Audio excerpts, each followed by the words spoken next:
प्यास बुझा लो ऐ भक्तो,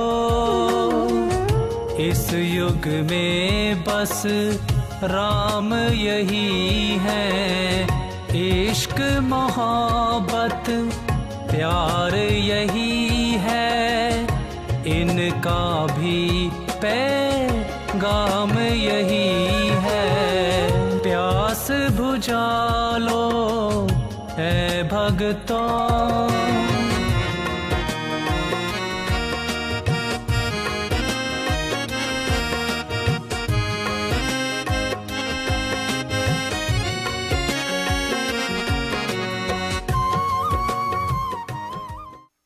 परम पूज्य सतगुरुदेव जी महाराज, परम पूज्य गुरुमा जी के चरणों में बारंबार नमन, कोटिम्बार नमन। परम पूज्य सतगुरुदेव जी ने एक अद्भुत रहस्य प्रदान किया। जैसे कि आपको मालूम ही है, भगवान कल्पतरु का एक दिवस, एक पावन दिवस, एक अद्भुत दिवस अभी आने वाला है। भगवान कल्पतरु के बारे में हम शास्त्रों में पढ़ते हैं, संत महात्मा महापुरुषों के आशीर्वचन में, प्रवचन में सुनते हैं कि वो हर तरह की मन की इच्छा पूरी कर देते हैं। परम पूज्य सदगुरुदेव जी जो भगवान कल्पतरु का महाप्रारूप है, दिव्य बीज मंत्र, प्रभु कृपा नाम पाठ, परम पूज्य सदगुरुदेव जी ने कहा ये वो इच्छा हमारी पूरी करते हैं जो हमारे कल्याण में होती है। क्योंकि हम नहीं जानते कि हमारे कल्याण के लिए क्या है, कौन सी सुख सुविधा हम तो प्राप्त करना चाहते हैं, सुख सुविधा साधन, लेकिन हमें नहीं मालूम कि ये हमारे कल्याण के लिए है या कल्याण के लिए नहीं है। तो प्रभु की कृपा से, प्रभु कृपा नाम पाठ के महा आशीर्वाद से हमें वो मिलता है जो हमारे कल्याण के लिए है। ये अद्भुत महाप्रारूप है, महाविज्ञान है जो परम पूज्य सदगुरुदेव जी ने एक अद्भुत रहस्य प्रकट किया था।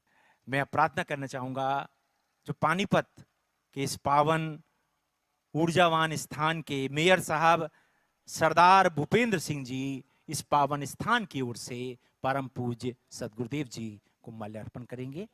साथ ही सुप्रसिद्ध उद्योगपति सुनील बवेजा जी, दशहरा कमेटी के प्रधान रमेश माटा जी, पंजाब के पूर्व विधानसभा उपाध्यक्ष, पूर्व स्वास्थ्य मंत्री डॉक्टर बलदेव राज जी चावला जी,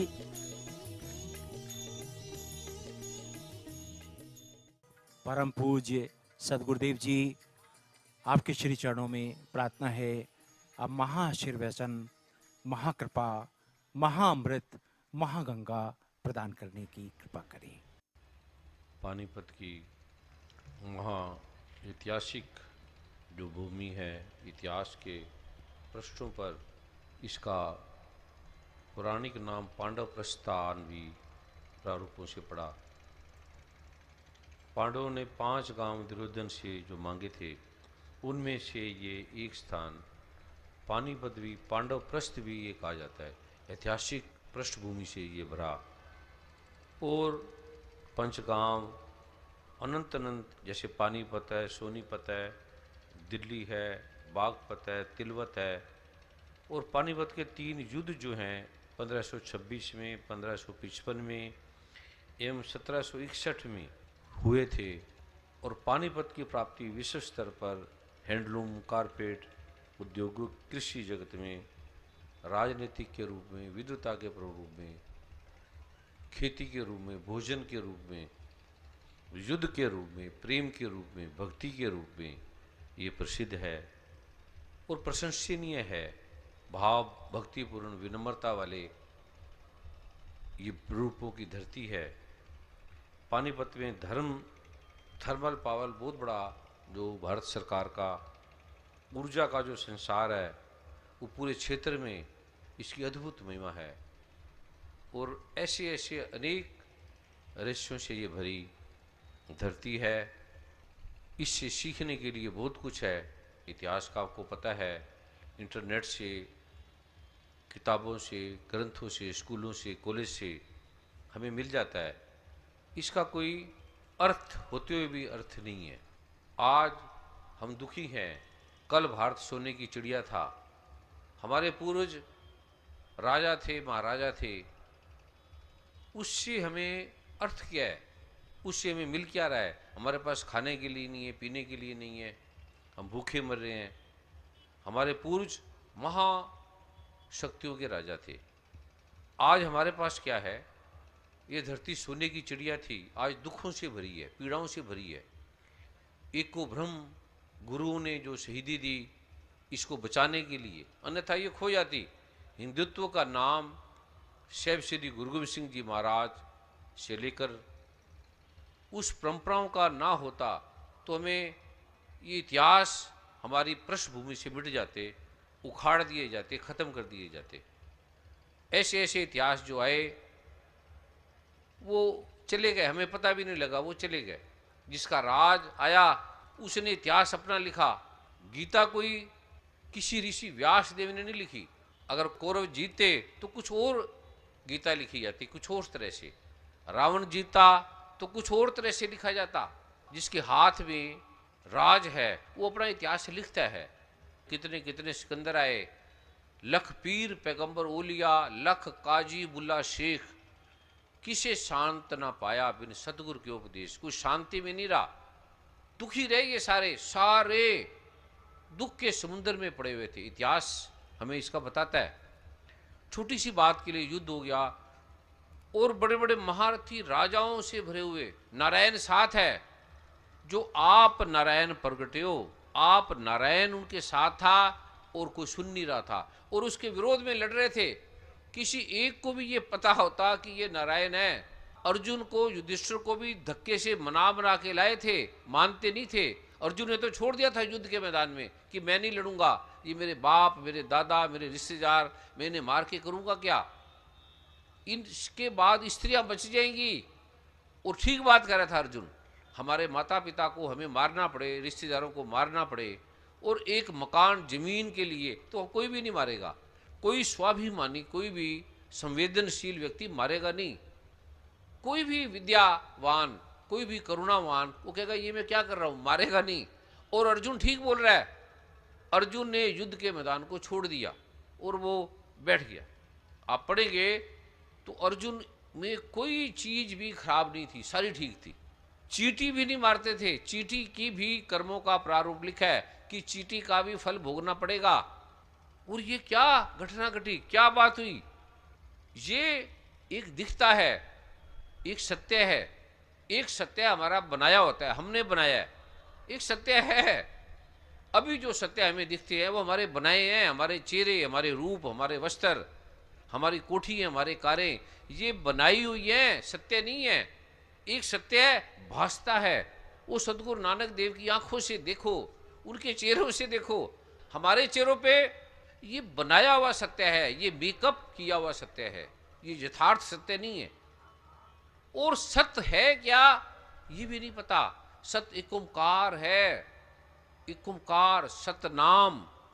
नाम सत्य नहीं है भी सच्चा। कर्ता पुरुष है, वो इस सारे ब्रह्मांड को बनाने वाला, धारण करने वाला, मिटाने वाला है। जिसे अल्हम्दुलिल्लाहि रब्बिल आलमीन, जिसे अल्लाह अकबर का है। अलग अलग नहीं है। आप तो नाम ही अलग अलग। जैसे गणपति बोले आपको लगेगा हिंदुओं का कोई देवता है। गण का अर्थ है ये ब्रह्मांड सारा, इंद्रियां, कण कण। गणपति का अर्थ है इसको स्वामी, इसका मालिक। कोई जो आपको नजर आता है वो नहीं है। गण इस सारे ब्रह्मांड का स्वामी। ब्रह्मा का अर्थ है जो फैला हुआ है, निराकार जिसका नाम है उसी का नाम ब्रह्मा है, उसी का पर्यायवाची है। विष्णु, विष का अर्थ है अणु, अणु का अर्थ है जो अणु अणु में व्यापक है। महेश का जो सदा रहने वाला है। दे शिवा वर मोहे, शिवा का अर्थ है जो एक अकाल पुरुष परमपिता परमात्मा है, जिसके साथ शक्ति भी साथ है। दे शिवा वर मोहे, मैं शुभ करते हुए डरू ना, ना काऊ को भय देत, ना भय मानतान, कह नानक सुन रे मना, संताई को जान। हमारी भक्ति भय पे आधारित है। वो किसी को भय देते नहीं है। भय मानना भी पाप है। हम जो करते हैं हमारी भक्ति के दो ही कारण हैं, भय और लोभ। जिससे डर गए उसकी हम तारीफ करने लगे।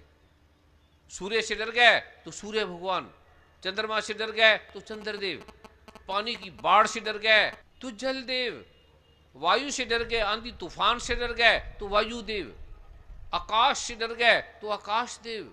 हमारा सारा भय भक्ति भय पे आधारित है। सदगुरु की भक्ति, गुरु ग्रंथ साहब, आप नारायण, गीता, रामायण, वेद शास्त्र, कुरान पाक, ये भय पे आधारित नहीं है। कुरान पाक आप खुदा ने बोल के हजरत मोहम्मद साहब के द्वारा बोली है। आप खुदा ने, आदमी ने नहीं बोली। कुरान पाक कोई आदमी ने नहीं लिखी।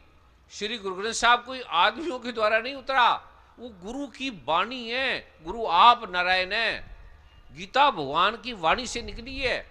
भगवान की वाणी और वाणी दो थोड़ी है। न्याय की, न्यायाधीश की जो न्याय है, जो उसका न्याय है, जो लिखा है, वही न्यायाधीश है। नर्तक का नृत्य अलग अलग थोड़ी है। चित्रकार है, चित्र बनाता है, वो अलग अलग हो जाता है। लेकिन नर्तक जो है वो समरूप है, एक रहता है। अभी लॉ भी है हमारे, अब इनकम टैक्स में एक लॉ है, एक स्पिरिचुअल, एक रिलीजियस। तो मैंने कहा ये क्या? कहते हैं स्पिरिचुअल का अर्थ है अलग, रिलीजियस का अर्थ है अलग। तो मैंने कहा ये क्या अर्थ है? स्पिरिचुअल तो समुंदर है और रिलीजियस लहरें है, इसमें फर्क क्या है? आप पे कंडा तोल तराजू, आप पे तोलन हारा, ये आप ही है। कंडा धर्म राज न्याय का धर्म, ये आप है। आप पे तोल है, ये आप समुंदर है, आप पे लहरें हैं। ये दो क्या धरतियों को बांट दिया आपने। पाकिस्तान, अमेरिका, कनाडा में बांटकर चैन नहीं आया। और फिर आदमियों को बांट दिया रंगों के आधार पे, गोरे काले, भाषा के आधार पे। जहां तक आदमी को चैन नहीं आया, उस आदमी नाम के समझदार एजुकेटेड प्राणी को, जानवर को तसल्ली नहीं हुई। फिर उसने आदमियों को काटा अलग अलग ढंगों से, राजनीतिक से। ये मेरा देश, जिसके हाथ में जमीन आ गई उसका देश, उसका राज्य, उसका राजा। जिसने जितनी लूट ली उतना वो बढ़िया राजा। पूरे इतिहास। और फिर चैन नहीं आया, फिर आदमियों को बांट दिया। तू विद्या देने वाला है तो तू ब्राह्मण। फिर नहीं चैन आया, कहते जो योद्धा लड़ने वाले हैं अब तुम्हारी जाति होगी क्षत्रिय। वखड़ गए। और फिर जो बिजनेस करते थे, तुम वैश्य, व्यापारी, बिजनेसमैन, मैनेजमेंट। अभी मैनेजमेंट की कोर्स में जाओ, अमेरिका कनाडा सिखाते क्या है? ये पेन है, ये 10 रुपए का पेन है। अब इसको 100 रुपए में, 1000 रुपए में बेचना कैसे है? बस ये ऐसी पैकिंग करनी है, ऐसा सिस्टम बनाना है कि ये सभी 1000 रुपए का ले। संस्कृति खो रही है। स्पिरिचुअल रिलीजियस भी बांट दिया। स्पिरिचुअल का मतलब है गुरु की वाणी, वेद की वाणी, गीता में भगवान की वाणी, ये स्पिरिचुअल है। और गीता रिलीजियस ग्रंथ है। गुरु ग्रंथ साहब सिख धर्म है और गुरु ग्रंथ साहब धर्म का गुरु ग्रंथ है। ये ला मानता है। जो उसकी वाणी है, गुरुवाणी है, शब्द है, वो स्पिरिचुअल है। अब गुरु ग्रंथ साहब से स्पिरिचुअल वाणी हटा देंगे तो बचेगा क्या? सिख धर्म से गुरु ग्रंथ साहब जो आप नारायण है, उसकी वाणी है, उसको हटा दो, सिख धर्म समाप्त। इस्लाम धर्म से कुरान पाक हटा दो, जो खुदा की वाणी है, तो इस्लाम समाप्त। हिंदू धर्म से, सनातन धर्म से, जैन धर्म से, बौद्ध धर्म से हटा दो ये भगवान वेद की वाणी, भगवान राम की वाणी, भगवान वशिष्ठ की वाणी, भगवान व्यास की वाणी, भगवान बुद्ध की, भगवान जैन, भगवान जिन की वाणी, भगवान महावीर की वाणी, समाप्त। ये हमारा देश कर रहा है। आप हैरान हो जाएंगे। और आपको चेतना नहीं आ रही, आपको होश नहीं आ रहा, जागृति नहीं आ रही, और पता ही नहीं हमें, और पता ही नहीं आपको इस ग्रंथों में ताकत कितनी है, वेदों में ताकत कितनी है, गुरु ग्रंथ साहब में ताकत कितनी है। सर्व रोग का औषध नाम, सारे रोगों की दवाई नाम है परमात्मा का। नाम, 1-2 रोग का नहीं बोला, सर्व रोग का औषध नाम। लेकिन इस पे रिसर्च नहीं है, कोई यूनिवर्सिटी नहीं है, कोई स्कूल नहीं है, कोई कॉलेज नहीं है। ये बहुत बड़ी यूनिवर्सिटी है, ये देख लो, लाखों लोग इसके प्रमाण है। और मेडिकल रिपोर्टों के अनुसार ये डॉक्टर चावला है जो आपके हेल्थ मिनिस्टर रहे हैं, विधानसभा अध्यक्ष रहे हैं, जो खुद डॉक्टर है, वो कहते हैं ये गुरुजी हमें संदेह हो रहा है, हमें लगता नहीं है।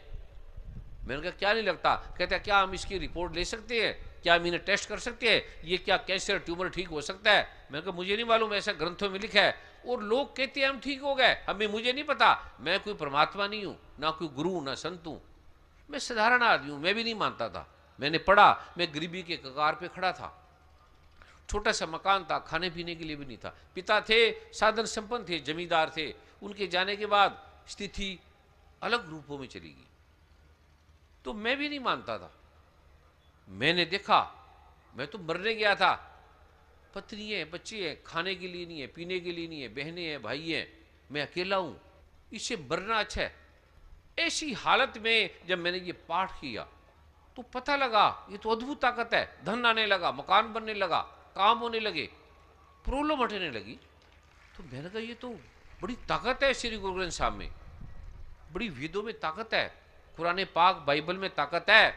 अब वेदों को भी मान लिया अपना हिंदुओं का, कुरान पाक को मान लिया मुसलमानों का, गुरु ग्रंथ साहब को मान लिया सिखों का। वो कहते हैं तेरे भाने सर्वत का भला, नहीं तो लिख देते तेरे भाने सिखों का भला। लिख देते वेद में, क्यों लिखते? सर्वे भवन्तु सुखिना, सर्वे भवन्तु निरामया, अस्तो मां सद्गम्य, तमसो मां ज्योतिर्गम्य, मृत्यो मां अमृतगम्य। सबका भला कर, सबका भला कर भगवान, सबका सब विधि हो कल्याण। क्यों लिखते? ये किसका ग्रंथ है? एक ये किसने कह दिया? ये किसने आवाज दे दी? ये किसने कान में कह दिया और हमने मान लिया? हमारी चेतना खोगी। हम मुसलमान नहीं रहे, हम हिंदू नहीं रहे, हम सिख भी नहीं रहे, हम ईसाई कुछ भी नहीं रहे, हमारी जात में खो गए, रूप में खो गए। इस ग्रंथों की, गुरु की वाणी को भूल गए, गीता की वाणी को भूल गए, वेद आप नारायण उसकी वाणी को भूल गए। ये हमारे दुखों का कारण है। खो गए राजनीति में, खो गए अहंकार में, नाम में, जाति में, रूप में, इसको भूल गए। जिसके लिए जिस वखर को लैन तू आया, राम नाम संतन घर पाया। जे जुग चारे आरजा, खोजे कितनी उम्र, कितने सिकंदर आए। किसका नाम याद है? जो हम आए हैं, हम समस्या से दूर हो जाए, पार हो जाए, आपकी समस्या से मुक्ति मिल जाए और हमारे पास आ जाए समस्या का समाधान। वो मैं समाधान देने जा रहा हूं। ढूंढ रहे हैं जिस परमात्मा को, जो जहां जहां देखा ता तू है, तुझसे निक्सी फूट मरा, जो सारंग से भी नजदीक है, पास है, नाल हमंदा ले न सकंदा, सार न जाने मूड़ा, माया मद माता होछियां बाता, मिलन न जाई भर मंदड़ा, कह नानक गुरुविन्नी सूझे, हर साजन सबके निकट खड़ा, पास है, नजदीक है, पास है। एक पिता एकस के हम बालक,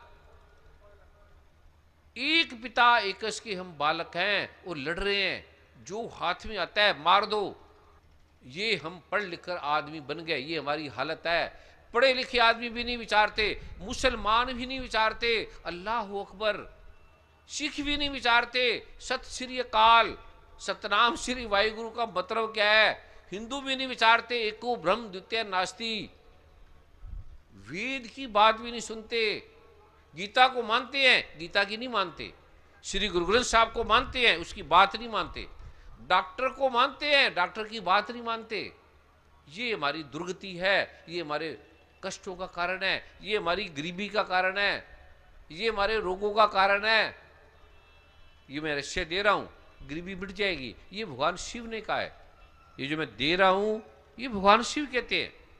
भुक्ति मुक्ति प्रदम चैव, पुत्र पुत्रादिकम तथा धन धनादिकम सर्व लब्धते ते निश्चितम। मां दुर्गा कह रही है कोई रोग समस्या बाधा उसका समाधान हो जाएगा। भगवान गणपति कह रहे हैं सब कुछ प्राप्त कर सकते हो पाठ से। ये कुछ झूठ नहीं है, वेदांत वाणी है, ये वेद की वाणी है। गुरु ग्रंथ साहब क्यों झूठ बोलेंगे? थोड़ा सा समय देते हैं हर चीज में, खाने में, पीने में, लड़ाई में, झगड़े में। युद्धों में कितना समय दिया, कितने इतिहास लिखे पड़े हैं यहाँ की धरती पे, उससे भी नहीं सीखते। और नारायण के साथ होके भी नहीं सीखे, सदगुरु नानक के साथ होके भी नहीं सीखे, साहिब श्री गुरु गोबिंद सिंह जी के महाराज के साथ होके भी नहीं सीखे। राम साथ खड़ा है और कौन गया छोड़कर अयोध्या?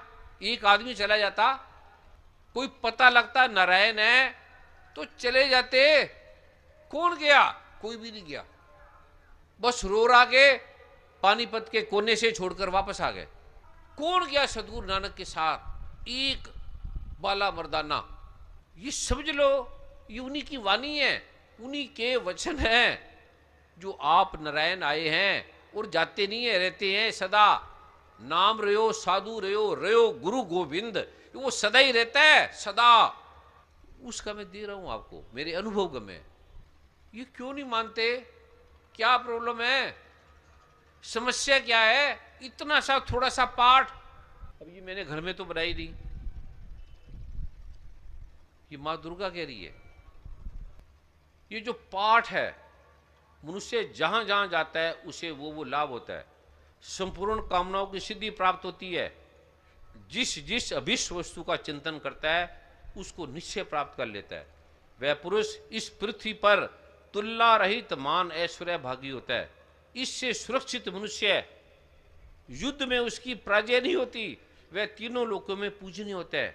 यह पाठ जो प्रतिदिन करता है श्रद्धा भक्ति से, उसे देवी कला प्राप्त होती है, वह पराजित नहीं होता। इतना ही नहीं, अप मृत्यु से रहित वह 100 से अधिक वर्षों तक जीवित रहता है। मकड़ी, चेचक, कोढ़ आदि संपूर्ण व्याधियां रोग नष्ट हो जाते हैं। कनेर, भांग, अफीम, धतूरे आदि का विष पड़ते ही समाप्त हो जाता है। सांप, बिच्छू, जहरीले का काटने का चढ़ा हुआ जंगम विष तथा अफीन, अफीम का तेल के संयोग आदि से बनने वाला विष, ये सभी विष दूर हो जाते हैं। इसका कोई असर ही नहीं होता। इस पृथ्वी पर मारण, मोहन आदि जितने अभिचारिक प्रयोग होते हैं तथा इस प्रकार के जितने यंत्र मंत्र तंत्र के प्रारूप है, वे सब इसको पाठ को धारण करके ही मनुष्य को देखते नष्ट हो जाते हैं। यही नहीं, पृथ्वी पर विचरने वाले ग्राम देवता, आकाशचारी देवता, जो भी भूत प्रेत, सारे देखते ही भाग जाते हैं। इस मनुष्य की राजा के समान वृद्धि होती है। यह मनुष्य के तेज की वृद्धि करने वाला उत्तम है, और जो चाहे इस विश्व का प्राप्त कर सकता है। जब तक ये पृथ्वी है तब तक वन, पर्वत और कानों रहित यह पृथ्वी टिकी रहती है। तब तक उसके पुत्र पोत्र आदि संतान परंपरा बनी रहती है। फिर देह कांत होने पर वह भगवती माँ माया के प्रसाद से उस नित्य परम पद को प्राप्त करता है, जो देवताओं के लिए भी दुर्लभ है। वह सुंदर दिव्य रूप धारण करता, कल्याण में शिव के साथ आनंद भई। इतना सरल पाठ का ये मनुष्य क्यों नहीं धारण करता, क्यों नहीं मानता? क्या प्रॉब्लम है? ये दुर्गा माता भगवान शिव कह रहे हैं कि प्रॉब्लम क्या है? मेरी तो है नहीं, ना मैं देने वाला, ना मैं ठीक करने वाला, और कोई भी किसी भी चीज को मानने वाला, किसी भी संप्रदाय, किसी भी जाति, किसी भी धर्म, अद्भुत है। इसका ये स्तोत्र जो आपको अभी दे रहा हूं मैं, शास्त्रोक्त है, कोई व्यक्ति का बनाया हुआ नहीं है। कोई कान में नहीं आपको फूक रहे, कान के अंदर कोई ऐसे नहीं है, शास्त्रों में वर्णित है। ये मैं आपको देने जा रहा हूं भी, सरल है। एक छोटा सा दृष्टांत, बहुत छोटा सा मैं आपको बताना चाहूँगा, क्योंकि नेपाल से बहुत बड़ी संख्या में यहाँ भाई बहन आए हैं। काठमांडू में 2004 में समागम था, कमल पोखरी में समागम था। तो एक बहुत बड़े तांत्रिक वहाँ आए, जिनके बारे में पूरा नेपाल परिचित था कि कौन है वो महापुरुष आए। तो उनके, क्योंकि ऐसे कोई भी सज्जन आते हैं तो वो हलचल थोड़ी शुरू हो जाती है। तो महापुरुष आए, उनको आसन दिया गया, बैठाया गया। जब परम पूज्य सदगुरुदेव जी आसन पर बैठे हुए थे, वो महापुरुष उठे और उठकर उन्होंने परम पूज्य सदगुरुदेव जी के आसन पर गए और परम पूज्य सदगुरुदेव जी के हाथ में कुछ रखा। ये हमें ज्ञात नहीं है क्या रखा, और उसके बाद वो चले गए। उसके बाद उन्होंने प्रणाम किया और वो चले गए। बाद में पता चला कि वो कम से कम 4 दिन तक चारपाई पर रहे, मरणासन्न अवस्था में रहे। जब परम पूज्य सदगुरुदेव जी से इस रहस्य के बारे में पूछा गया, उन महापुरुष का नाम लेके, तो परम पूज्य सदगुरुदेव जी ने कहा कि वो बहुत ही अनिष्टकारी तांत्रिक शक्ति लेकर आए थे, और अगर कोई और होता तो उसी पल उसकी मृत्यु हो जाती, उसी पल। और अब ये बचेंगे नहीं। 4 दिन तक वो मरणासन्न अवस्था में रहे थे। तो जिन पर प्रभु की कृपा होती है, सदगुरु की कृपा होती है, सदगुरु ऐसे ही कृपा करते हैं। मैं प्रार्थना करना चाहूंगा मेयर साहब से, सरदार भूपेंद्र सिंह जी, मेयर पानीपत, अपनी कृपा, अपने भाव प्रदान करेंगे। बाबा जी को कोटि कोटि प्रणाम। और जितनी भी संगत यहाँ पर आई है, उन सब का मैं बहुत बहुत धन्यवाद करता हूँ, क्योंकि जिथे संगत होंगी है परमात्मा उत्थे खुद आप वास कर देने। मैं ज़्यादा कुछ ना कहता होया, कहते जो प्राणी निस दिन भजे रूप राम ते जान, हर जन हर अंतर नहीं नानक साची मान। परमात्मा च इन्हां च कोई फर्क नहीं, सिर्फ मनण वाला बंदा चाहिए है। जो प्राणी दिन रात परमात्मा का नाम जपदा है, वही परमात्मा नूं पांदा है। सब तो पहला अपने माता पिता जिहड़े घर च ने, उन्हां दी पूजा, रब दी पूजा, उन्हां तो बगैर कोई नहीं दूजा। वाहिगुरू जी दा खालसा, वाहिगुरू जी दी फतेह। अब मैं प्रार्थना करना चाहूंगा, इस पूरे आलोक को वैज्ञानिक और चिकित्सीय दृष्टि से जो बहुत बारीकी से देख रहे हैं, डॉक्टर बलदेव राज जी चावला जी। बहुत ही सत्कार योग हमारे प्रातः स्मरणीय गुरुदेव जी के चरणों में कोटि कोटि प्रणाम। गुरुमान जी के चरणों में कोटि कोटि प्रणाम। एक उर्दू के शायर ने कहा है, अमल से जिंदगी बनती। अमल मतलब काम करना, दौड़ भाग करना, ये काम कर लूँ, वो काम कर लूँ, इसको अमल कहते हैं, एक्शन कहते हैं, काम करने को कहते हैं। अमल से जिंदगी बनती तो मैं भी बना लेता, पर नवाजिश मतलब प्रभु की कृपा, गुरु की कृपा, नवाजिश जब तक होती नाकाम रहते हैं। जब तक प्रभु की कृपा नहीं होती, गुरु कृपा नहीं होती, तो हमारे काम पूरे नहीं होते हैं। प्रिय बंधु, आजकल हम जानते हैं गुरुदेव सारे विश्व का भ्रमण कर रहे हैं, विश्व शांति का उपदेश दे रहे हैं, मानवता की सेवा की बात कर रहे हैं, जन कल्याण की बात कर रहे हैं। और यहाँ तक के सबसे बड़ी बात गुरु जी के में देखने की आती है कि सभी धर्मों के लोगों के जन कल्याण का काम कर रहे हैं, सभी धर्मों को एक समान देख रहे हैं।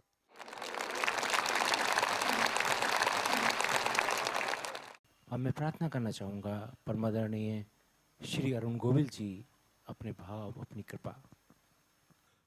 परम पूज्य गुरुदेव, परम पूज्य गुरुमा के चरणों में नमन। परम पूज्य गुरुदेव ने कहा कि भक्ति के 2 कारण होते हैं, या 2 कारण हैं। सदा नहीं होते हैं, पर यहां 2 कारण हैं। पहला कारण है भय, डर, और दूसरा कारण है लोभ। ये बात बिल्कुल सही है कि परमात्मा जो है वो याद तभी आता है जब हमें कष्ट होता है या हमें तकलीफ होती है। और जहां तक लोभ का प्रश्न है, तो लोभ एक ऐसा तत्व है जो कभी भी इंसान के मन से जाता नहीं है, वो कभी भी, और वो किसी भी व्यक्ति के मन से वो नहीं जाता। कबीरदास जी ने कहा था कि, उन्होंने कहा कि कामी तरय क्रोधी तरय पापी तरय अनंत। कामी तरय क्रोधी तरय पापी तरय अनंत, लोभी जियारा ना तरय कहें कबीर बिरतंत। कामी व्यक्ति तर जाता है, क्रोधी तर जाता है, पापी तर जाता है, लेकिन लोभी मन जो है वो कभी नहीं तरता। परम पूज्य गुरुदेव ने ये कहा कि भय और लोभ उसके कारण हम भक्ति करते हैं, जो अपने आप में मुझे लगता है कि बिल्कुल हम जैसे व्यक्तियों के लिए बिल्कुल ठीक बात है। और उससे पहले, थोड़ी देर पहले, अब डॉक्टर साहब की बात करते हैं। डॉक्टर साहब ने यह कहा कि श्रद्धा और विश्वास से यदि हम भक्ति करें तो जो हम चाहते हैं वो मिल जाता है। तो अब प्रश्न एक यहां खड़ा हो गया है, पता नहीं क्यों, या तो मैंने अपने आप खड़ा कर लिया है वो प्रश्न, कि जो चीज बगैर भय के और बगैर लोभ के होती नहीं, वो श्रद्धा और विश्वास से कैसे होगी? उसमें श्रद्धा और विश्वास कैसे जागेगा? पहले श्रद्धा आएगी या पहले भय आएगा? ये बात नहीं समझ में आई। परम पूज्य गुरुदेव से उनके सामने मैं ये रखना चाहूंगा इस बात को कि जहां भय और लोभ है, वहां वो हटने के बाद श्रद्धा और विश्वास कैसे आएगा भक्ति में? और जब भय और लोभ हट ही गया तो फिर तो सभी कुछ मिल गया। फिर तो भक्ति जो है वो बगैर किसी कारण के हो गई, और बगैर किसी कारण के यदि भक्ति हो गई तो मुझे लगता है कि परमात्मा मिल जाएगा। तो परम पूज्य गुरुदेव के चरणों में ये प्रार्थना है कि इस समय तो ये मेरी जाति समस्या है, मेरे अपने मन का विचार है, पर यदि किसी और भाई बहन के भी मन का ये विचार हो तो परम पूज्य गुरुदेव से मेरी प्रार्थना है कि आप इस जो ये दुविधा है मन में इस समय, उसका समाधान करने की आप कृपा करें। धन्यवाद।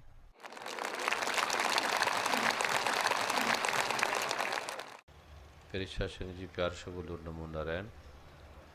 अरुण जी ने ये बुद्धिजीवी वर्ग के लिए, वैज्ञानिकों के लिए,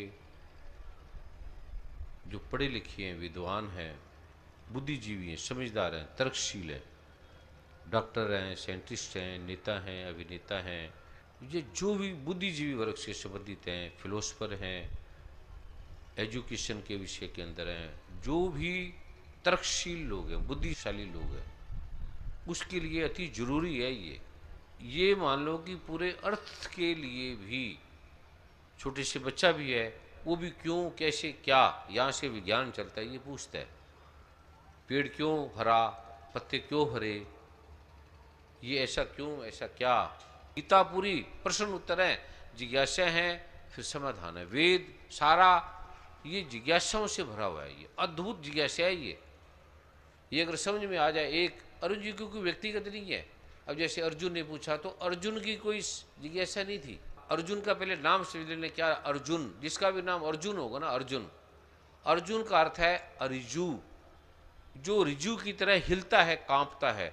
जिसका भी नाम अर्जुन होगा वो तटस्थ नहीं होगा, वो हिलता रहेगा, कांपता रहेगा, कभी इधर कभी उधर, कभी ये करूं कभी ये ना करूं, क्या करूं क्या ना करूं। रिजु की तरह, सांप की तरह, जैसे सांप एक पिटारे में होता है, उसी तरह उसका मन, जिसका मन कांपता है, तटस्थ नहीं है, एकाग्र नहीं है, दौड़ता है, भागता है, ये मन का स्वभाव है, प्राकृतिक स्वभाव है ये। अगर ये समझ में आ गया प्रश्न, तो सारी विद्याएं, आप गरीब से गरीब हैं, अनपढ़ से अनपढ़ हैं, कोई आपको पूछता नहीं, कोई आपकी कदर नहीं करता, ना पति ना पत्नी ना माता ना पिता ना घर वाले, पढ़े लिखे हैं नहीं, कुछ भी आपके पास नहीं है, कोई गुण नहीं है, गिरे से गिरे आदमी है, सारे अवगुण है। मैं अवगुण हारे कोई गुण नहीं, आपे तरस पियोई। ये तरस कैसे आता है? अद्भुत प्रश्न है ये, बड़ा सिंपल सा है। जब हम पहले मान लेंगे ये कठिन है, बड़ा कठिन है, तो कठिन हो जाएगा, क्योंकि हमने अपने सबकॉन्शियस माइंड को ये मैसेज दे दिया कठिन है। कोई भी चीज़ कठिन हो आपको लगे, तो जैसे ही बोलेंगे कठिन है, तो वो आप ही ने मान ली कठिन है। जब आप ही ने मान ली कठिन है, तो उसका समाधान ही क्या है? आप ही ने अपने सबकॉन्शियस को मैसेज दिया। आप जो मैसेज दे देंगे वो आपके अंदर स्थिर रहेगा, ये कठिन है।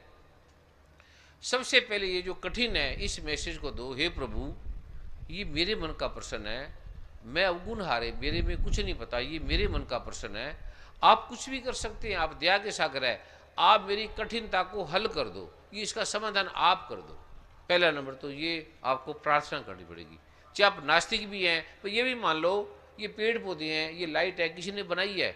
ये चंद्रमा सूरज तारे ऐसे नहीं बन गए, कोई घास भी ऐसे नहीं बन गई, हमारे बच्चे हैं ऐसे नहीं बन गए, हमारे घर ऐसे नहीं बन गए, वो बने हैं, उसको कोई बनाने वाला है। दिखता नहीं अलग चीज है, लेकिन वो है। और नास्तिक से नास्तिक जो धर्म है ना, वो है भगवान बुद्ध का। वो कहता ना आत्मा है ना परमात्मा है, सभी ले उसको नास्तिक मान लिया। लेकिन भगवान बुद्ध जैसा आस्तिक कोई भी नहीं है। एक जैन धर्म है जो कहता है परमात्मा नहीं आत्मा है, वो एक आत्मा मानता है, बाकी सभी आत्मा परमात्मा को मानते हैं। अध्यात्म का अर्थ है जो भी आत्मा परमात्मा संबंधी वार्तालाप है। डिक्शनरी में पढ़ेंगे अध्यात्म, उसका अर्थ है आत्मा परमात्मा संबंधी, जो भी वो मानता है या नहीं मानता, इसका मतलब अध्यात्म है। जैसे मेडिकल की बुक्स है, मतलब ये दवाई, ला की बुक्स है, मतलब ये ला की बातें, संगीत की मतलब ये। ऐसे अध्यात्म का अर्थ है आत्मा परमात्मा संबंधी बातें, वार्तालाप, संबंध, वो है या नहीं उससे मतलब नहीं है, ये अध्यात्म है। अगर कोई कहता है परमात्मा नहीं है, तो भी बात तो परमात्मा की कर रहा है, ये भी अध्यात्म है। ध्यान से समझना इसको। भगवान बुद्ध की पहले, बुद्ध कहता है परमात्मा नहीं है। पहले महावीर भगवान को ले लो, वो कहते हैं एक आत्मा है और कुछ नहीं है, एक आत्मा। श्री गुरु ग्रंथ साहब भी ये कह रहा है, एक को सिमरो नानका जो जल थल रहा समाए, दूजा काहे सिमरिए जो जम्मे ते मर जाए। एक में ही आत्मा परमात्मा समेट दी।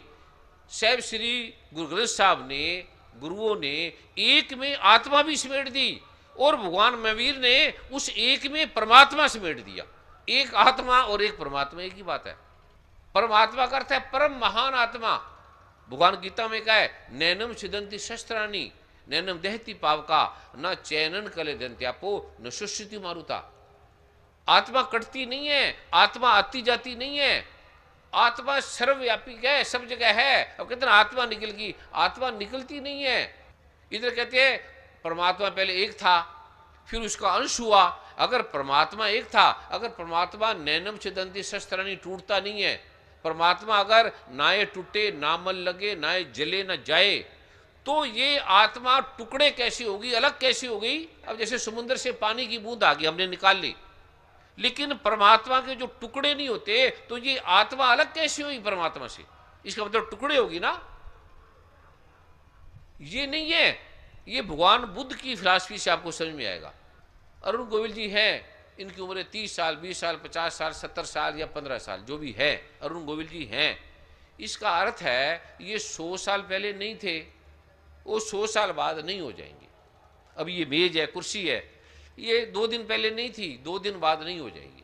चंद्रमा सूरज तारे हैं, इतने करोड़ों साल पहले नहीं थे, करोड़ों साल बाद नहीं हो जाएंगे। ये जो पानीपत आज है, ये कल नहीं था और कल ये नहीं हो जाएगा। जो भी है वो नहीं हो जाएगी, जो नहीं थी वो आज है। तो भगवान बुद्ध ने कहा कि परमात्मा है नहीं, तुम्हारे है के घेरे में नहीं आता। जो भी है वो पहले नहीं था, बाद में नहीं हो जाएगा। अभी है वर्मा जी, वर्मा जी की उम्र है 10 साल, 20 साल, 50 साल, 70 साल पहले नहीं थे, 70 साल बाद नहीं हो जाएंगे।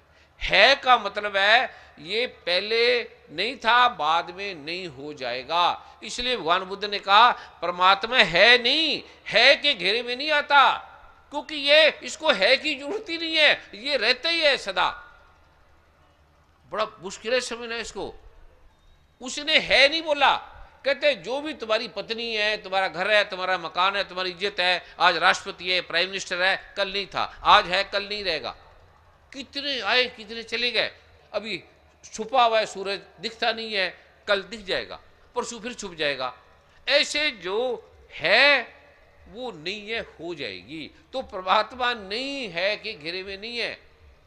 एक भी धर्म ऐसा नहीं है, अध्यात्म नहीं है, जो परमात्मा के तत्वों को नहीं मानता। नास्तिक भी मानते हैं, लगता है उसे, नास्तिक मानते हैं परमात्मा नहीं है। लेकिन जितना नास्तिक आदमी ईमानदार होगा, उतना आस्तिक ईमानदार नहीं होगा। कोई युद्ध नास्तिक नहीं करता, नास्तिक की कोई जाति धर्म को नहीं मानता। जो भी आदमी परमात्मा के अस्तित्व को नहीं मानता, वो सच्चा आदमी होगा, नोट कर लेना कभी। और सारे उल्टे फुल्टे काम परमात्मा को मानने वाले करेंगे, ये देख लेना। सब गलत काम, व्यभिचार, चोरी, ठगी, बेईमानी, बलात्कार, ब्लैक मनी, सारा कुछ भी, लड़ना झगड़ना मारना, सारे धर्म लड़ाई सिखाते हैं और बने हैं शांति के लिए। इस्लाम का मतलब क्या है? शांति। शांति के लिए इस्लाम बना। सनातन मर्यादा का मतलब है आदि। सिख शिष्य है, गुरु के शिष्य थे। तो ये जो प्रारूप पहले आपको समझना चाहिए, जो मैं आज आपको देने जा रहा हूं, परमात्मा के अस्तित्व को आप मानो या ना मानो, परमात्मा को फर्क नहीं पड़ता। और ये नाम भी परमात्मा का हमने रखा है। जितने भी नाम है परमात्मा के, वो आदमियों ने रखे हुए हैं। और दूसरा जो महत्वपूर्ण बात है, श्रद्धा की, भक्ति का।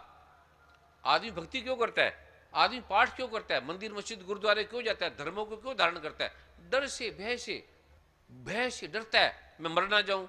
अंत तो गत्वा, मृत्यु तो है ही, उसे रोका ही नहीं जा सकता। लोभ से करता है, भय से करता है। जिसकी पूजा करता है, भय से करता है। किसी ने सूर्य को पूजा, किसी ने पृथ्वी को पूजा, किसी ने पानी को पूजा, जल को पूजा। अभी सीएम बना तो हजारों लोग पूजा करेंगे, कल उतर जाएगा कोई पूछने नहीं आएगा। अभी मैं और वर्मा जी गए थे पीछे, एक राष्ट्रपति, बड़े उसकी गरिमा थी, उसे किसी ने कमरा भी नहीं दिया रहने का, क्योंकि उतर गया। अभी एक प्राइम मिनिस्टर के घर गए, जिसके मर्जी से पत्ता भी नहीं हिलता था। तो वर्मा जी हैरान, मैं कि ये प्राइम मिनिस्टर है जो कल था, देख लो इसको तुम। वो उसकी हालत देख के हैरान हो गया। अरबों खरबों रुपया था, संपत्ति, कोई पूछता नहीं है।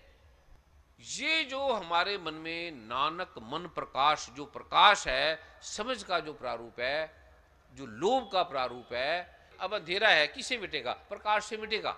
श्रद्धा और विश्वास में फर्क है। श्रद्धा जो है वो अलग चीज है, विश्वास अलग चीज है। विश्वास का मतलब है आप ये मानो तब आपको फायदा होगा। विश्वास भी लोभ से पैदा होता है। भाई तू ये विश्वास करेगा तो तुझे ये मिलेगा, ये लोभ का दूसरा नाम है। श्रद्धा विश्वास का नाम नहीं है। श्रद्धा को विश्वास से कोई लेने देना नहीं है। श्रद्धा का अर्थ है कि मैं जान गया, मैं समझ गया, तथ्य समझ गया। और आप जिस बात को तथ्य में समझ गए कि ये पत्थर में परमात्मा है। एक भारत की पुस्तक पढ़ना उसकी, जिसे भारत रत्न का अवार्ड मिला था आपटे का, वो महाराष्ट्र का बहुत बड़ा विद्वान था। उसकी किताब का नाम है धर्म का इतिहास, उसकी किताब का नाम है, पढ़ना। वो बड़ा अद्भुत वैज्ञानिक था, धर्म का ज्ञानी था।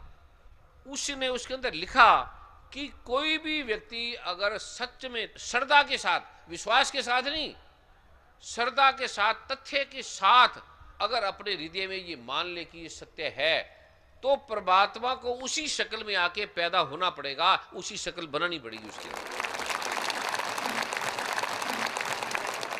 इसको भारत रत्न का अवार्ड मिले आपटे का, वो पढ़ लेना, इंटरनेट पे डाल लेना, अभी को डाल ले। धन्ना भगत था, मजाक नहीं है। धन्ना भगत के गुरु ने ऐसे मजाक में बोल दिया ये पत्थर है भैया। गुरु ग्रंथ साहब में ऐसे उसका नाम दर्ज नहीं है। गुरु ग्रंथ साहब बार बार देखने के बाद, पहचानने के बाद फिर उसमें दर्ज किया गया। अभी मेडिकल के जो सब्जेक्ट है, ऐसी थोड़ी मेडिकल की बुक में स्कूल में आ जाएंगे। बड़े बड़े वैज्ञानिक उसको देखते हैं, एक एक अध्याय को, एक एक शब्द को देखते हैं। तो धन्ना भगत ने बोल दिया कि मुझे बताओ क्या परमात्मा है। गुरु ने ऐसी बोल दिया कि मेरी जान ना खाए, एक पत्थर दे दिया, कहते इसकी पूजा कर, भोग लगा के खा लेना, बस तेरा काम हो जाया करेगा। बोले कि सीधा साधा आदमी था। उसने खाना रखा, कहते प्रभु जी खाना खाओ। थोड़ा जल छिड़का, जो भी भाव भक्ति आई, प्रभु जी अब कहाँ से आए, पत्थर में कहाँ से आए, प्रभु जी है ही नहीं। फिर प्रभु जी खाओ, नहीं आते। सुबह होगी, शाम होगी, रात होगी, दिन होगी, एक दिन हो गया, 2 दिन होगा, 3 हो गया। कहते प्रभु जी मेरे गुरु ने मुझे बोला था कि परमात्मा को भोग लगा के खाना। अब ये हमारी तरह नहीं है 1 मिनट आया और भोग लगा के चला गया, भगवान जी भोग लगाओ, ओम जय जगदीश रे, और अपना चले गए अपने काम पे। वो नहीं था। वो संप्रदाय का एक ला है, नियम है, वो हमारी औपचारिकता है, श्रद्धा नहीं है हमारी। वो बैठ गया। 1 दिन बीते, 2 दिन बीते, 3 दिन बीते, कभी गुरुद्वारे में जाके सुना तो करो, आप जाते नहीं हो। तो कहते ठीक है भगवान, तू नहीं खाएगा तो मैं तो गुरु की बात मानूंगा, मैं पढ़ा हूं यहां। उसके अंदर श्रद्धा थी, पक्की थी। और जिसकी श्रद्धा टूट जाए, समझ लेना वो श्रद्धा नहीं थी। अब कई व्यक्ति आएंगे, बड़े दंडवत प्रणाम करेंगे, ऐसी दंडवत प्रणाम करेंगे, ऐसे ऐसे मत्था टेकेंगे, ऐसे हाथ ऐसे ऐसे खड़े हो जाएंगे जैसे बड़ी श्रद्धा। श्रद्धा दिखाना और होना अलग है। जिसमें श्रद्धा होगी वो दिखाएगा नहीं, पहले समझ लेना। जो भी दंडवत नाटक करेगा वो आदमी श्रद्धावान नहीं होगा, वो नाटकीय होगा। जो भी दिखाएगा, पेग दिखाए जगत को, लोगन को बसकीन, अंत काल कापी कट्यो बास नरक में लीन। या परमात्मा ने किसी को किसी की तरह नहीं बनाया, दो भाई भी अलग अलग बना दिए, किसी से किसी की शक्ल नहीं मिलती। इतने हरे पत्ते हैं, किसी पत्ते का रंग किसी पत्ते के रंग से नहीं मिलता, हरे पत्ते का रंग हरे पत्ते से नहीं मिलता। चमत्कार है, मिलते नहीं है। आप देख लो, कोई दो हरे रंग मिला दो। उस धन्ना भक्त के अंदर श्रद्धा थी। श्रद्धा का मतलब क्या है? टूटती नहीं। तब एक आदमी आया, बड़ी श्रद्धा से दंडवत प्रणाम करता था, तो मैं सुनता नहीं था। वर्मा जी कहते थे गुरुजी बड़ा दंडवत प्रणाम करता है, बड़ी श्रद्धा भक्ति से है, इसने 1 लाख दिया, इसने 2 लाख दिया। मैं कहा अच्छा कोई बात नहीं। फिर गुरुजी आपको बस दर्शन करना चाहता है, कहते मैं 10 लाख दे दूंगा। कोई नहीं सुनता था। फिर क्या गुरुजी 1 करोड़ वो दे देगा, आपके दर्शन करना चाहता है, बड़ी श्रद्धा लेकर आया है, आपको परमात्मा मानता है। उसको कुछ नहीं सुना, कोई बात नहीं। फिर यहाँ स्टेज पे आके सेवा करता था और बोलता था मेरी ये बीमारी ठीक होगी, वो सच में ठीक होगी। मेरा कैंसर था, ये गुरु परमात्मा है एकदम। सुना होगा आपने। तो मैं उसको कोई ध्यान नहीं देता था। अनायास घटना घटी, थोड़े दिन के अंदर उसका चेहरा नजर आ गया कि ये व्यक्ति और है। आया किसी और कारण था, आया किसी और मतलब से था, बोल कुछ और रहा था। इसका टेस्ट है, गुरु ग्रंथ साहब इसका टेस्ट है। दुख दारू सुख रोग भया जहां सुख ताम न हुई। इसका गुरु टेस्ट लेता है। अब आप पुलिस वाले हैं, आपको लगता है कि मैं दौड़ता हूं, या कार ड्राइवर है, तो आपका टेस्ट लिया जाएगा। ऐसे थोड़ी लाइसेंस दे दिया जाएगा आपको। आप आईएएस हैं तो ऐसी थोड़ी आपको उठा के डिग्री दे दी जाएगी। आप अपने किसी ड्राइवर को ऐसी थोड़ी रख लेते हैं, कुछ तो देखेंगे कार कूर चलानी आती है कि नहीं आती। ऐसी थोड़ी अननोन लड़की एक आ गई, शादी कर ली, उसके हाथ में सारी चाबी रख दी और भाई भाई से लड़ पड़े। कुछ तो बात होगी। तो उसने कहा प्रभु जी मैं तो नहीं आता, मैं तो खाता ही नहीं। और परमात्मा को प्रकट होना पड़ा। आप भगवान महावीर का पता कभी सुनो, कभी पढ़ो। भगवान महावीर कहते थे हे प्रभु, बोलते भी नहीं थे, मन में सोचते थे। ये समझाने के लिए बोले गए। और आपको हैरानगी होगी, जैन धर्म में 2 है, एक श्वेतांबर एक दिगंबर। एक तो कहता है भगवान महावीर कभी बोले ही नहीं, मौन रहे। तो ये ग्रंथ कहां से लिखे गए? ग्रंथ किसने लिखे? झूठे हैं ये। एक ने कहा हमने सुना है। अब वेद के बाद श्रुतियां आई। श्रुति का अर्थ है जिसने सुना। अब आपने सुना, ये जिसको याद आएगा वो लिख लेगा। पहले कुछ माइक तो नहीं थे, रिकॉर्डिंग तो थी नहीं, सुनते थे। एक स्मृतियां जो स्मृति में आ गई, वो स्मृतियां शास्त्र बन गए। तो उसने कहा सुना कब? जब भगवान महावीर बोले ही नहीं। सुना किसने? कहते हमने सुना। वो कहते सुना कैसे? कहते स्पेस से, आकाश से। कहते स्पेस से आकाश से सुना, क्या मतलब? कहते हमने पकड़ा।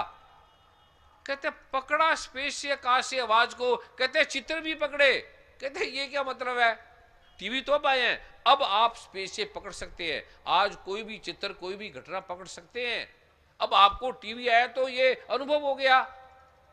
टीवी आया तो आपको प्रमाण हो गया कि हाँ आवाज को पकड़ा जा सकता है, रिकॉर्ड किया जा सकता है, सब कुछ हो सकता है। उन्होंने कहा हमने पकड़ा और पकड़ के लिखा।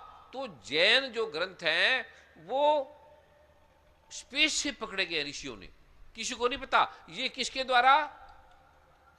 ये लेश्य विज्ञान के द्वारा। वहां जब गए एक जगह हैदराबाद में कहीं था, तो जैन बड़े बड़े मुनि आए थे। उनको मैंने बोला कि ये लेश्या का विज्ञान है, इससे आप पकड़ सकते हैं आदमी को, रोगों को, हर चीज को पकड़ सकते हो।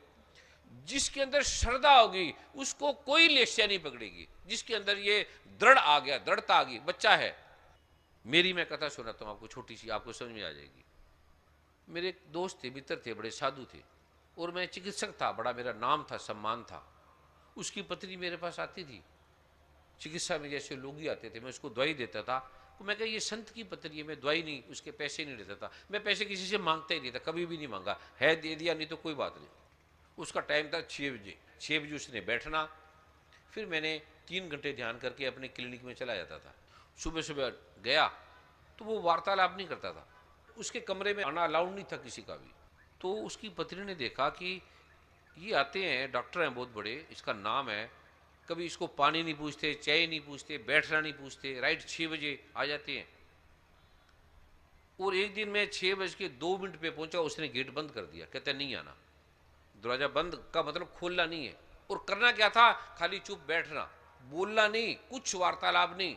पैर भी थोड़ा हिल जाए तो दूसरे दिन आना मना था।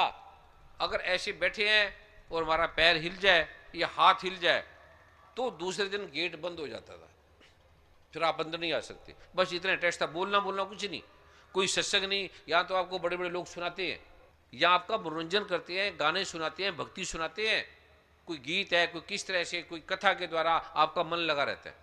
मेन काम है जो आप बैठते हो, इस बैठ के जो मैं पाठ करता हूं वो आपकी रोग हरण करता है, जो आपको बैठाता हूं मैं, ये है मेन।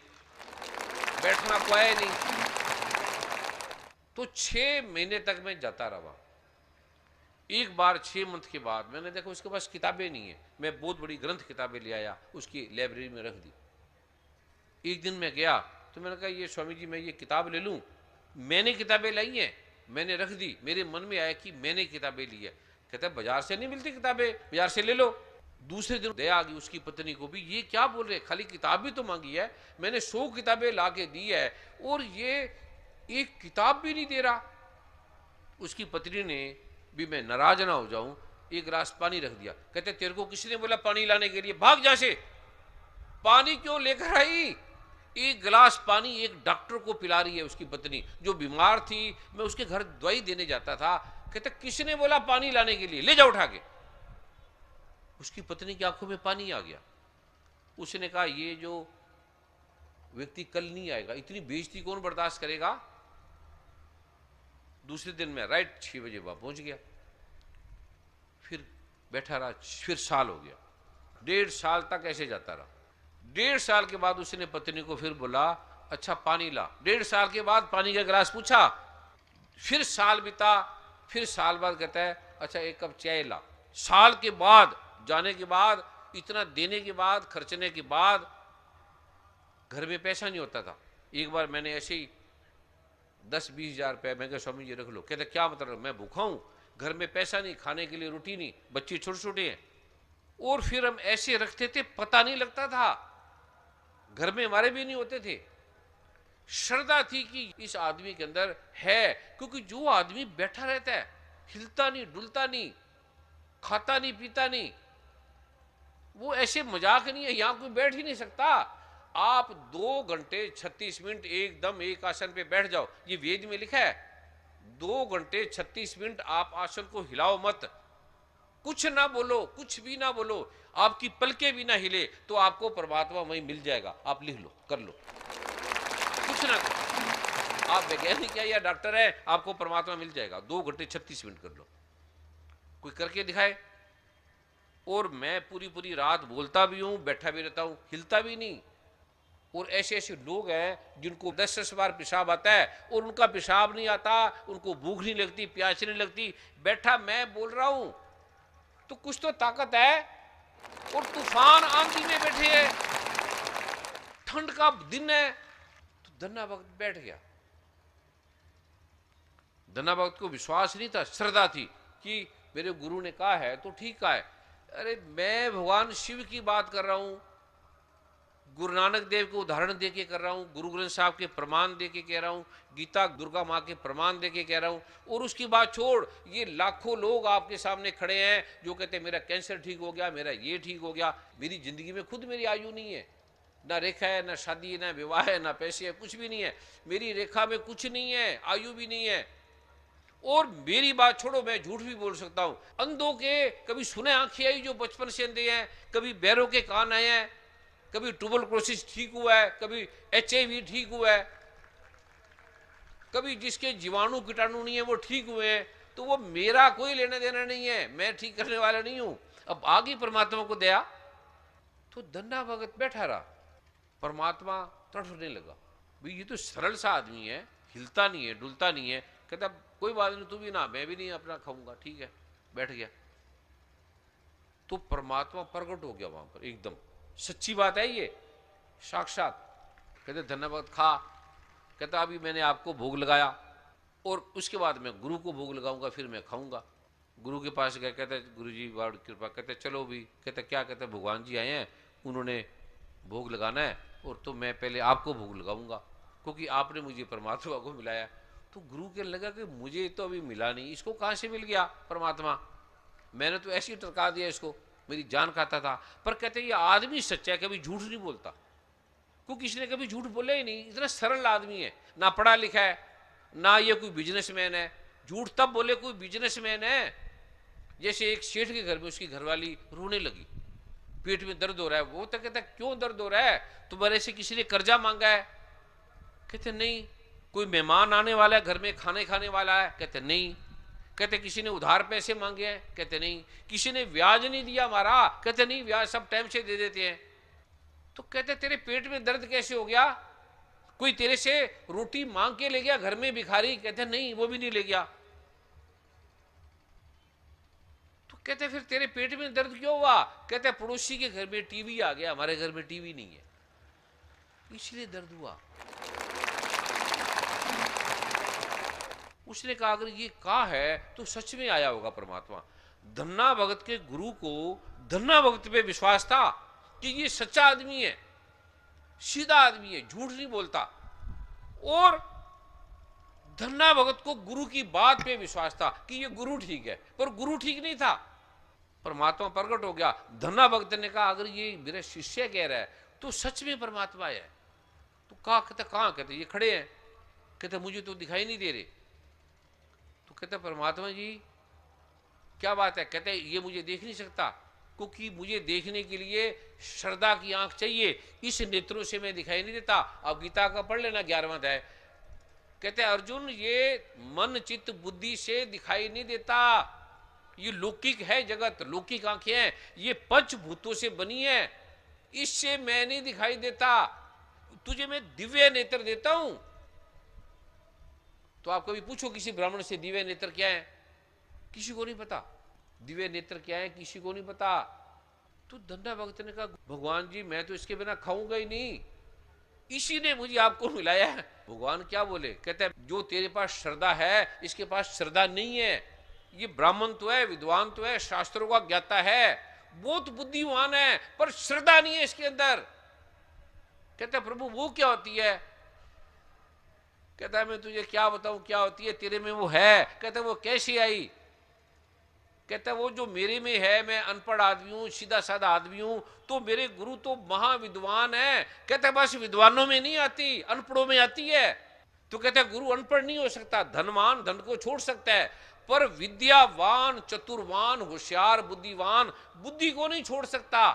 वो कहते मैं तो गुरु को समझा नहीं सकता, अब मुझे नहीं पता क्या बुद्धि, मैं तो फिलॉसफी नहीं आती, मुझे तो बस दर्शन देने हैं इसको आपने, बस मुझे नहीं मालूम, नहीं तो मैं भी नहीं खाता अपना। ठीक है, भगवान को भी वह दर्शन देने पड़े, गुरु को खिलाना पड़ा। ऐसे नहीं गुरुबाणी में उसका नाम दर्ज हो गया, ऐसे नहीं, मजाक नहीं है गुरुबाणी, आप नारायण के द्वारा लिखी गई है, उतराई गई है। श्रद्धा का अर्थ है कि यार मुझे इस आदमी पे भरोसा है। बस हमें माता पिता पे भरोसा आ गया कि मेरी माँ है। एक प्रेमी प्रेमिका जा रहे थे, नाव के किनारे घूम रहे थे, सामने तूफान आ गया, प्रेमिका रोने लगी। कहते रो क्यों रहे? कहते तूफान आ गया, मरने वाले हैं। प्रेमी ने निकाली तलवार, उसकी गर्दन काटने लगा। प्रेमिका कहने लगी ये क्या कर रहे हो? कहते मैं तेरी गर्दन काटने के लिए यहां लाया हूं, तुझे मारने के लिए लाया हूं। कहते वो क्यों? कहते बस तुझे मैंने मारना है। वो हंसने लगी। कहते तू हंस क्यों रही है? कहते तू मुझे मार ही नहीं सकता, तू मुझसे इतना प्रेम करता है, मैं तुझे इतना प्रेम करती हूं, तूने मुझे कई बार बचाया जिंदगी से, तू मारता तो मुझे बचाता ही क्यों? कहते बिल्कुल डर नहीं है। कहते मुझे आपसे भय ही नहीं है, मतलब ही नहीं है, आप मार ही नहीं सकते मुझे। कहते ऐसे ही मैं बंसुरी बजा रहा हूं, मेरा खुदा मेरा परमात्मा तूफान आ सकता है, मुझे डूबने नहीं देगा, इसलिए मैं तूफान में भी बांसुरी बजा रहा हूं। इसको श्रद्धा कहते हैं। ये मन बेचे सतगुरु के पास, 30 सेवक के कारज रास। मन दे दो, इसको भगवान ने कहा है सर्व धर्मान परित्यज्य जय माम एकम शरणम ब्रज। सभी धर्मों को त्याग। धर्म कहां थे? वहां जब भगवान कृष्ण का टाइम था तो ना हिंदू, ना मुस्लिम, ना सिख, ना ईसाई, कोई धर्म नहीं था। कौन सा धर्म था? बड़ा अद्भुत प्रश्न है ये सारे दुनिया का। अगर ये समझ में आ गई, छोटी सी बात है। जो चाहे आप इस संसार का प्राप्त कर सकते हो श्रद्धा से। माँ पे ही कर लो, पिता पे कर लो, किसी पे ही कर लो, पत्थर पे कर लो, किसी पे कर लो।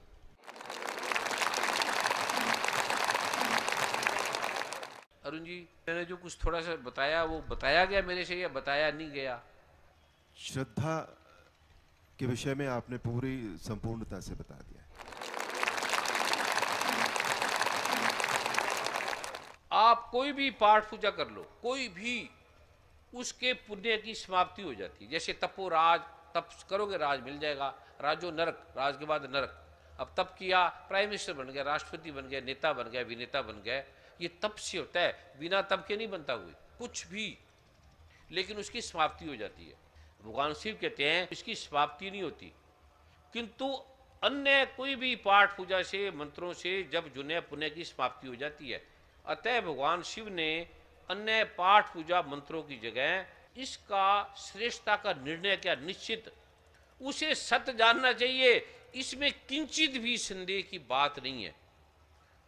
अन्य मंत्रों का जप करने वाला पुरुष भी यदि, अन्य किसी भी विधि विधान का जप करने वाला पुरुष भी यदि इसका पाठ कर ले तो वह पूर्ण रूप से कल्याण का भागी होता है। इसमें तनिक भी संदेह नहीं है, बिंदु भी। और जो एकाग्र होकर इसको प्रसाद रूप से ग्रहण करता है उस पर अथाह प्रभु की प्रसन्नता प्राप्त होती है, अन्यथा उनकी प्रसन्नता नहीं प्राप्त होती। इस प्रकार सिद्धि के प्रतिबंधक रूप कील के द्वारा महादेव ने इस कील को किलित कर दिया। जो पूर्वोक्त रीति से निष्कीलन करके इसका प्रतिदिन पाठ करते हैं वो जो चाहे भी कुछ बन सकते हैं। अतः कीलन को जानकर उसका परिहार करके ही इसका पाठ करे। जो ऐसा नहीं करता उसे लाभ नहीं मिलता। इसीलिए कीलक और निष्कीलन का ज्ञान प्राप्त करने पर यह स्तोत्र निर्दोष होता है और विद्वान पुरुष इस निर्दोष स्तोत्र का ही पाठ करते हैं। जो जगत में जिसको भी सुख मिल रहा है वो सब तप का प्रभाव का फल है। अतः इस कल्याण में स्तोत्र का सदा जप करना चाहिए और निष्कीलन उत्कीलन का ज्ञान प्राप्त करने के बाद इसका पाठ करना चाहिए। इसमें मंत्र है, आगे 7 मंत्र दिए। सब श्लोकी दुर्गा में दुर्गा माँ ने 7 मंत्र दिए। पहला मंत्र का निष्कीलन करके शरणागत दीनार्थ परित्राण प्रयणे सर्वस्यार्थी हरे देवी नारायणी नस्तुते। ये भगवान राम, राजा जनक, ऐसा कोई नहीं जिसने नहीं किया।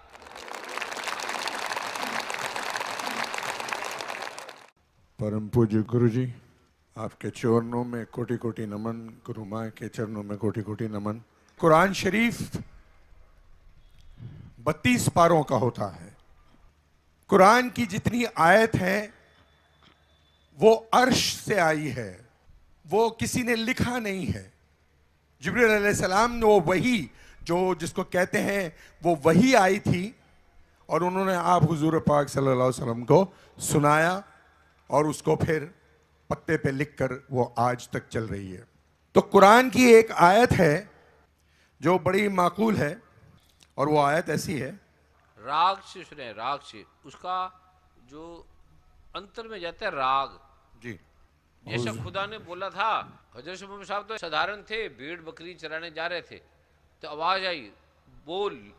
वो कहते मैं तो अनपढ़ हूँ, मुझे पता ही नहीं, सीधा साधा एकदम सरल, भेड़ बकरी चराने वाला एकदम सीधा। कहते बोल। वो कहते मैं, मुझे तो पता ही नहीं, बोलने ही नहीं आता, अनपढ़ हूँ, कुछ भी नहीं आता। कहते बोल। 3 बार बोला, 3 बार बोला ना जी, बस ये फिर निकलने लग गया बढ़िया।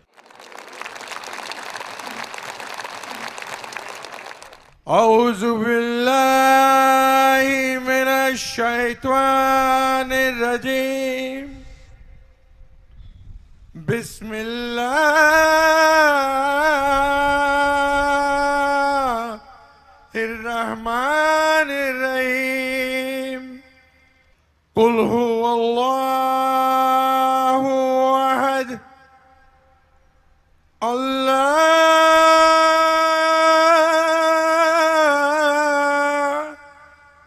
Samad, lam yalid wa lam yulad wa lam yakul lahu kufuwan ahad। ये कुरान का वो हिस्सा है जो सूरह इखलास कहा जाता है, जो 27वें पारे में है, और इसका अर्थ यह है कुल हुवल्लाहु अहद, कहो कि अल्लाह एक है, अल्लाहु समद, अल्लाह तमाम राजों को जानता है।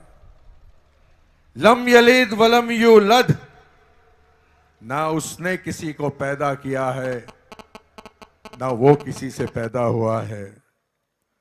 वलम यकुल्लहु कुफुवन अहद, उनके जैसा कोई नहीं, कोई नहीं, कोई नहीं।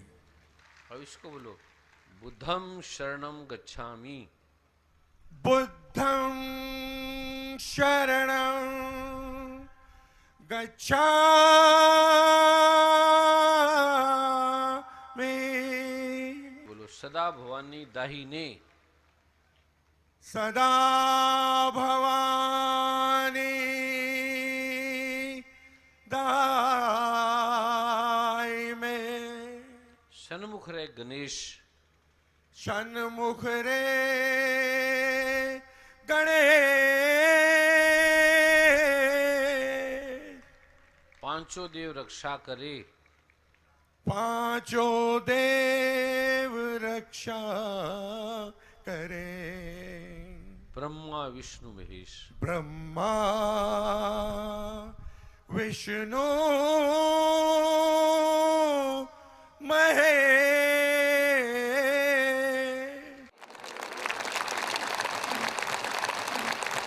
हम ऋषियों के तीर्थ स्थानों में जाते हैं, वहाँ होता क्या है, ये अलौकिक है, ये लौकिक नहीं है, ये लोक से, बुद्धि से पार है। ये कुछ घटना घटती है, हमारे शरीर का सारा वातावरण बदलता है, कष्ट हटते हैं, ग्रह हटते हैं, बाधाएं हटती हैं। बड़े बड़े ऋषि मुनि, बड़े बड़े संत महात्मा, बड़े बड़े विद्वान, जो प्रवचन है, गीता भगवान के प्रवचन ही तो हैं, ये भगवान के प्रवचन है, आदमी के नहीं है। कुरान पाक कोई आदमी की नहीं है, बाइबल किसी आदमी की नहीं है, गुरु ग्रंथ साहब कोई आदमी ने नहीं बनाया, वो गुरुओं की वाणी है, ये आध्यात्मिक वाणी है। इंग्लिश में होगा इसकी ट्रांसलेशन स्पिरिचुअल, इसकी आध्यात्मिक की ट्रांसलेशन, जैसे ज्ञान, ज्ञान की ट्रांसलेशन नहीं होती, वो नॉलेज करेंगे। नॉलेज और ज्ञान में फर्क है। यहाँ अध्यात्म और धर्म दो नहीं है, अलग अलग नहीं है। यहाँ स्पिरिचुअलिटी नहीं है, या अध्यात्म है या परमात्मा है। यहाँ की प्रारूप है, उसकी ट्रांसलेशन भी नहीं है। रमन जी को पता होगा, रमन जी कहाँ है? रमन बोले बेटे कि स्पिरिचुअलिटी और अध्यात्म और धार्मिक में, वेदों में, शास्त्रों में क्या अंतर है? परम पूज्य गुरुदेव को कोटि कोटि प्रणाम।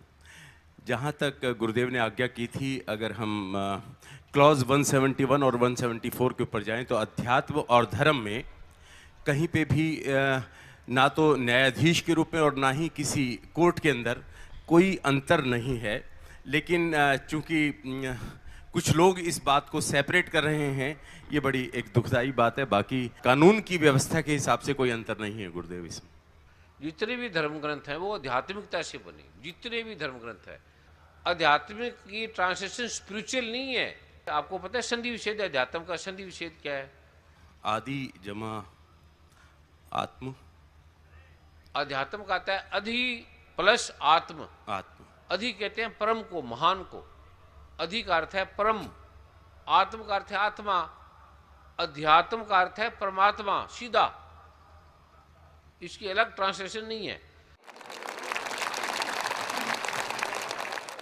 आज मेरे सद्गुरु घर आए, मोरे मन आनंद भयो रे।